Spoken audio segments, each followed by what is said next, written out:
Hello guys, in this video I'm going to show you how to log your weight on the JustFit application, but first I just want to mention, don't forget to subscribe to my channel because at 10,000 subscribers I am going to show you my whole YouTube revenue statistics and growth strategy, how to make money online. Now let's jump into it. First of all, open the app on your phone.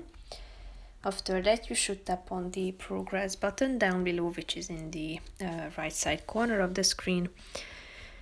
Then at the top of the screen you can see this weight section, so here you can see your current weight, and if you would like to log it, then tap on this log weight button next to it, and after that you should type in your current weight. You can also select the date next to it, and when you are done, click on the save button in the middle of the screen. So here it will appear at this chart that you can check out over time and keep track of your weight changes. So that's pretty much it for this video, guys. See you in the next one. Bye bye.